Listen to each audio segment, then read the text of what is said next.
The views and opinions expressed on any program are those of the producers and/or the persons appearing on the program, and do not necessarily reflect the views and opinions of FRC Media, Bristol Community College, or the City of Fall River.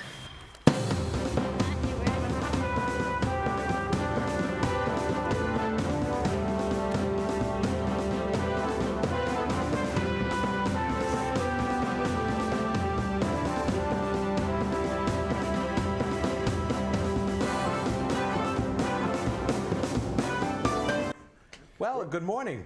Welcome to Spindle City Straight Talk. I'm Chip. I'm CJ. And I'm Nisa. And what a day is going to start today. Oh, yeah. Well, let me begin first by addressing a few little issues that we discussed before about. This is Spindle City Straight Talk. The reason this show was developed was to allow us to talk straight about the politics in Fall River and give us adequate time to speak about that. And the reality is that we do a panel show, and the panel show is a good show. We cover a lot of topics. But we don't have enough time to sufficiently cover these topics. And this show was developed as not only a source of news, but a source of education and a source of political commentary.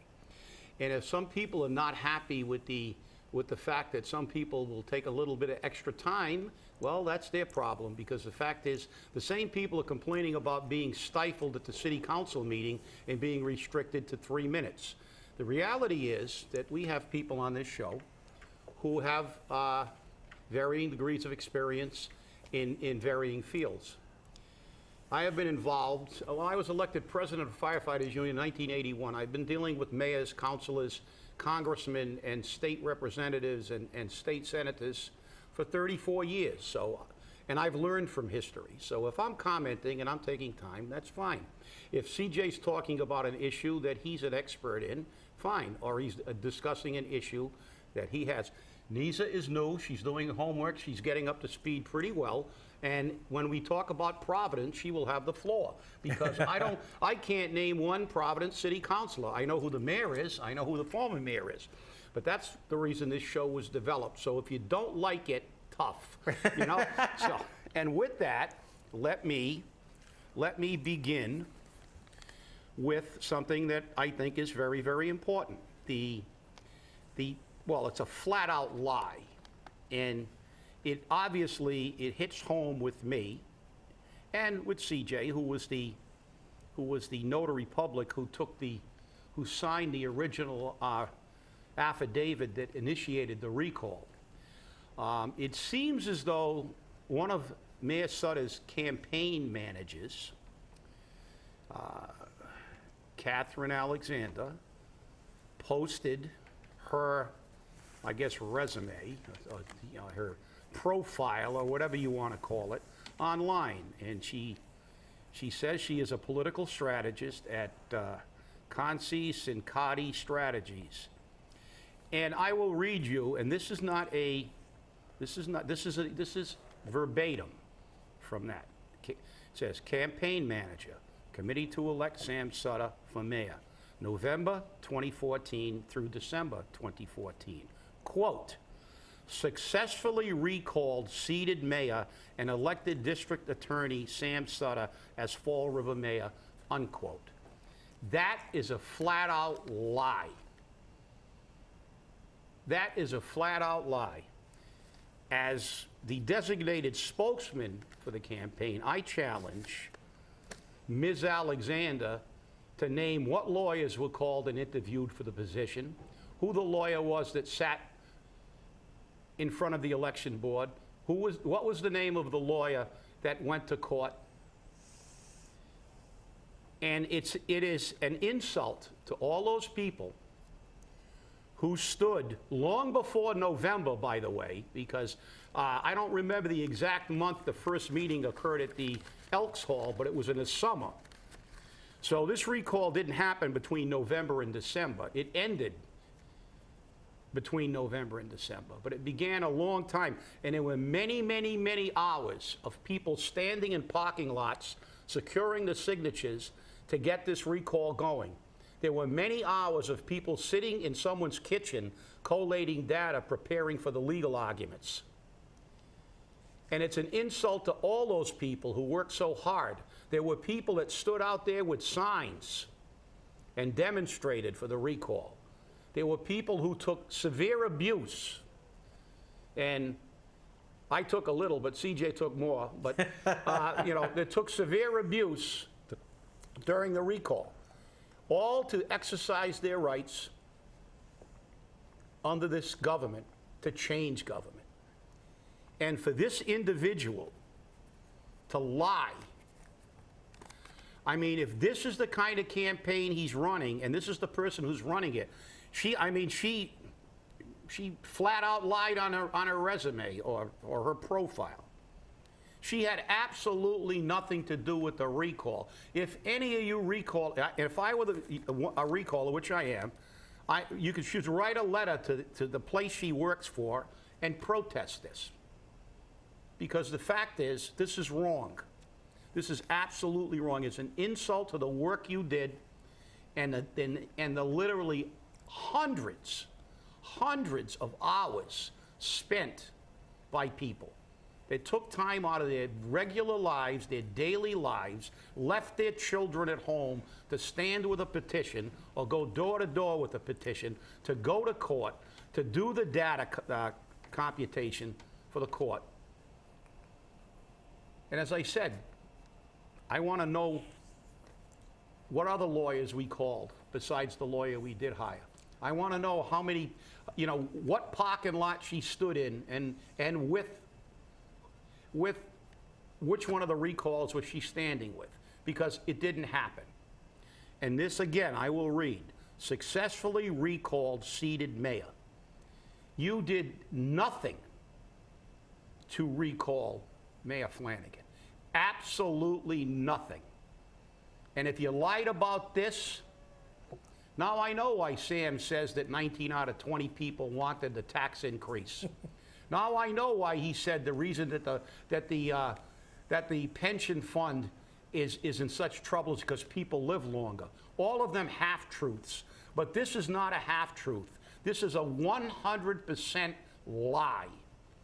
And that's all I've got to say about that. Well, Chip, I understand what you're saying. And I'm not defending Miss Alexander, but she's a political strategist.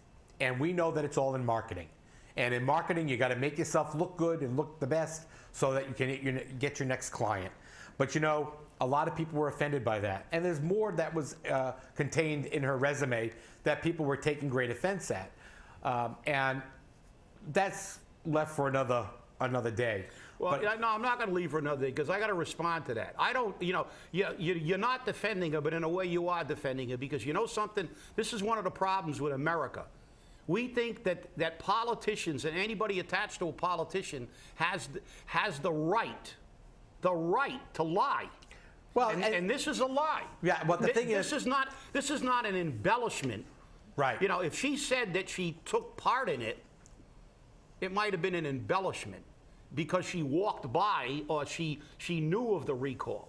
But when you say that you successfully recalled the mayor, that you had an integral part, that you imply this, and this is what's wrong, that number one, slander and libel rules don't apply to politicians. Number one, that it's taken for granted that politicians can lie to us. How can we expect honest government when we are told that we're supposed to accept crap like this? Mm-hmm. I'm not saying we accept crap like that, but I will say this. There's a phrase going around everywhere, and I think right now it's become more prevalent today than ever before here in Fall River, and that is when you lie to the federal government or you lie to the government, you're charged with a felony. Yep. But when a politician lies to you, it's called politics. And you're right. That's my point. Yep. And we do start having to control what is happening with our elected officials. There's no question about it. But I need to digress for one moment. Some people may know, some people may not, but I have to give a shout out today to a very special person in my life, my dad, who's currently in the hospital. He was taken out of his home at a little after midnight in severe distress. And he said to me this morning that he's going to make sure that he's watching us on the air. So, Dad, get well fast. We need you home. We know you're a fighter. And if you don't, Emerald Lagasse will get fed up, and they'll probably show up with a meal you don't want to eat. Well, I second that. Get well. Absolutely. So that's it. As to get back to that, and that's one of the problems. And the problem is it's more insidious than just politicians. You can expect a politician to bend the truth, to tell a half truth, but when they hire, and she still is campaign manager for us, when they hire people who do things like this, and Sam Sutter, in his inauguration, did not take credit for the recall. But I guess he told a half-truth then, because his campaign manager was going to take credit for it. Mm-hmm. But this has got to stop.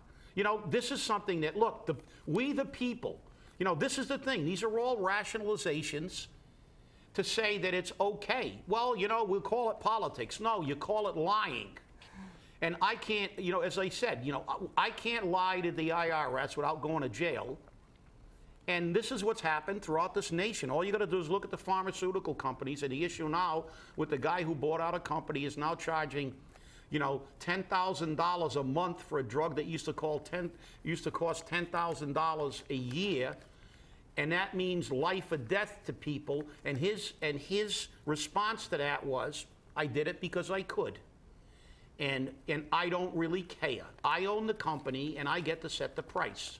And Mexico has its drug cartels, and as Bill Maher said on a show I saw, ironically, I flipped it on, and they were talking about this guy, and he said, we have our own cartel in the United States. It's the pharmaceutical cartel.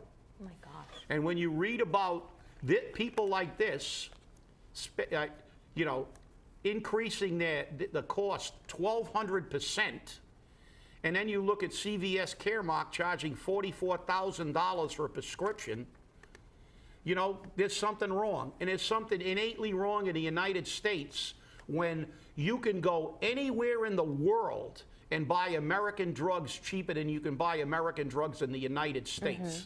So that's unreal. I read about that, but I didn't follow up with this gentleman's statement of I did it because I could. Yeah, actually, That's like. Yeah. It's a well-established drug for the treatment of toxoplasmosis, which is a parasitic infection of the brain. It affects cancer patients and people with immunocompromised systems. The drug initially sold for between $13 and $15 a tablet. He raised the price of that drug to over $750 a tablet. That's sick. Overnight. What is He wrong bought the with people? company and raised it overnight. And his statement was that we need to do this because we have to fund research into a newer drug that has less side effects. The entire medical industry came out within moments of that statement and said, the drug has been in use for years with no side effects. It is the most effective drug on the market. Anything else they've come out with has been ineffective. So this is a long-standing drug that has been very effective, and nobody makes it except for this company, I guess. It's still not being made generically. But once somebody starts making it generically, and I think, hey, Big Pharma, here's your opportunity, the price is going to dramatically decrease. But let's move on to the next revisionist history story. It's unreal. Yeah, well, Lisa, you know how it is. And I mean, it's just getting to be craziness throughout the whole situation. Greed is what is ruining this country. Just greed. Fall River wrote the floor plan for greed, and the revisionist history that we have shows that. I wrote an article yesterday called The Durfee Debacle. The Durfee Debacle talks about, in 1976, upon the committees to build a new BMC Durfee High School, which many people are familiar with. It was suggested that 2 high schools be built in Fall River. And even one of the school committee candidates for this year, Edward Costa, however he likes to pronounce it, has said that he never supported 2 high schools. The reason for not supporting 2 high schools was they said they couldn't support 2 sports programs. But when the school was built, it opened up to disgrace. It opened up to problems. let's see, it would rain out and you would have a waterfall down one of the stairwells. Temperature variances as much as 10 to 15 degrees throughout the building. So you could be 100 degrees on one side and 40 below on the other. And there was huge payoffs, kickbacks, and bribes that were made for the building of this school. Less than 40 years later, we're looking at building a new school because this one's falling apart. This one's been falling apart since day one. And Chip, you remember that. Remember the free Jarabek signs? Yeah. Well, it's amazing that you had people that said you were lying. I know. because, I mean, this was all you got to do is go to the archives of the Herald News and read the ongoing stories of what happened. And you know, you had one guy go to jail, one guy, you know, he had a few people resign. There was all kinds of, you know, bribes and kickbacks, and it was an absolute mess. And for them to say, look, it's bad enough to say that, you know, if you tried to just push it away like they always do, say, oh, forget about it, that was in the past. But to accuse you of lying, I mean, that was one of the darkest days in the history of the Fall River School Department, because there were people that had very high positions in the school department that were, you know, indicted and had, you know, were guilty of taking kickbacks and bribes. And, you know, the record shows that one man, you know, Alan Jarabek, went to jail. So, and a lot of other people resigned. So, I mean, it's just crazy. Revisionist history is always great, you know, but, you know, that's the problem, you know, and people Agreed. don't realize it. Yeah, and it's also people, because Pythagoras, the guy who created the Pythagorean theorem, but also was a philosopher, said many, many years ago, man is the measure of all things. And it's true, because if you translate that into common English, it means that the winner gets to write the history. And then that's not even true, because after the winner writes the history, 40 years later, some guy that's backing some politician will then try to say that actually didn't happen. I mean, we see it today with the Holocaust. There are people who deny that the Holocaust even occurred. So, you know, I mean, yeah, get a little bit more specific on that, C.G. Tell us exactly what some of these detractors supposedly said. I'm really interested. Well, I've been called a liar. You know, you don't have your facts straight. Make sure you have this together. All you want to do is spew these lies and this hate, and you have nothing good to say. Why don't you move out of Fall River if you don't like it so much? You know, we've heard this over and over again, Chip. And I mean, I'm not even going to get into some of the other stuff, but you know, some people came back and said, I remember that when I walked through the school the day it opened in 1978. The building was falling apart already. You know, I mean, but they're all wrong, because this one gentleman, which I think was funny because he was told, why don't you go out and get a job and, you know, be informed? And the gentleman turned around and said, I do have a job. I graduated, Durfee, and I'm college educated, and I'm a therapist. And after I got my degree, I moved back to Fall River. Well, no wonder you moved back to Fall River, because you get the mass health cards going nuts, and you got all your crazies and your drug addicts and alcoholics and everything else that's in Fall River. You got a ready stream of clientele and customers. This is what happens, though.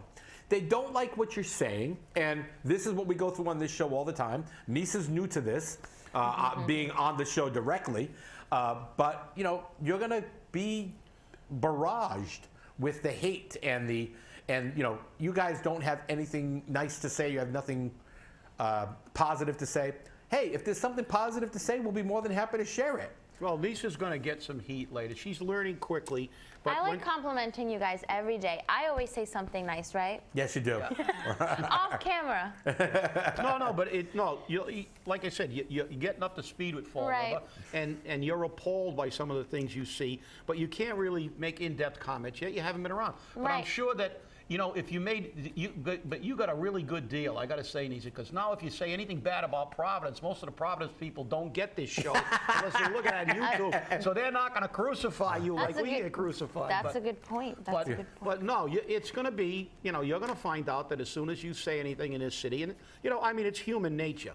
You know, it's just like, you know, the city council. They don't want to hear us, so they try to take our ability to speak away. And that's the key. What is the first thing that anybody who wants to control the people do. They take away the books, they stifle their ability of free speech, and they attempt to take away and all the education, because the educational factor, the educational piece, as we've said it before, and it was kind of refreshing. I mean, I don't watch sounds Bill familiar. Maher. I don't watch Maher too much, but I flipped it on yesterday, and he just happened to be talking about that drug guy, so I held it on there. But they had and I mean, boy, talk about a show that, like, if they have a cooking show here, I won't show up, so, because I don't cook. But they had an astrophysicist But on we there. can eat. We can show Oh, up. yeah. They had an astrophysicist on, and they were talking about things. And Ma was talking about how the electorate is clueless. And how we should do this about the politician and that about the politician. And this guy said something, I said, wow, we said it first. He said, you know, I'm not going to condemn any politician. He said, the way I look at it, it's my job to educate the people. And once they're educated, the politicians won't be able to get away with this stuff. And you know something? That's what we're trying to say here. That's what we're trying to do here. We're trying to make sure that, look, we tell people, look, don't believe what we say, but go out and research it. Get involved. You know, start looking for something and start educating yourself about what this stuff. And the reality is, as much as they don't like it, if you don't learn from history, you're doomed to repeat it. And here we see again, I mean, it's not Durfee. Durfee's falling apart. But look at the Henry Lord School. That's the newest school, right? That place was leaking. The floors were coming up, you know, before they opened the doors. I mean, we can't build anything, you know? I mean, we could get 2 5-year-olds with an erector set, and they could build a school better than Fall River. You know, that's the reality, you know? I mean, look, government can't do anything right, and anybody who believes that the government does anything right has to be committed to a mental institution, because the fact is, look, you look at the Big Dig, you look at everything they built. You go to Las Vegas, they build $1 billion hotel in a year, and it stands for decades. You come to Fall River, they spend hundreds of millions of dollars on something, and it's falling apart before they open the doors. You look at the Braga Bridge. They've been working on that thing for 30 years. And that's the government in action. They built Japan after the earthquake. 90% of the roads in Japan were functional in under a month after they had a massive earthquake that devastated the country. And you look at this country, you know, if you build a backyard shed and the government takes it over, it'll be a 20-year project, and they'll have $17 million worth of cost overruns.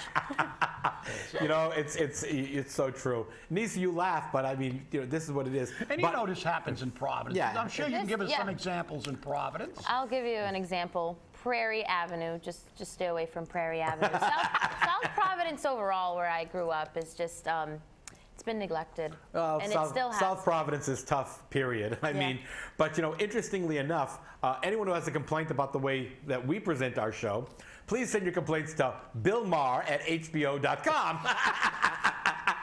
Because he's doing the same thing we are. The only difference is he's not being vilified for it, and he's making millions of dollars a year. Oh, he is being vilified by the right, but I mean, he's also being worshipped by the left. Exactly.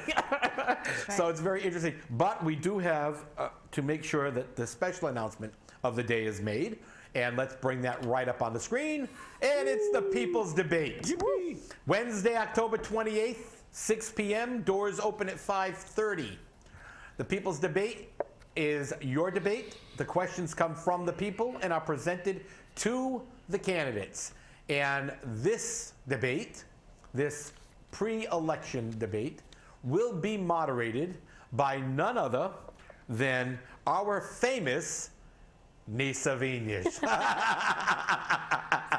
And we've given her a whip and a chair. Yes, we are. And it's going to be very interesting to see how this turns out. Please send your questions that you would like asked to the candidates to debate@SCSTonline.com. I'm expecting thousands of questions, and they're going to keep the board working very hard. Good luck. So please be sure that those questions come in, and we know exactly what you want asked. We've already had requests from the candidates, the mayoral candidates, on what they would like the questions to be and how they would like the debate to go. As I've explained to them, I'm only one voice. There is a board that has to meet, and the final debate format will be sent out sometime next week to the candidates. And it will not change from that format.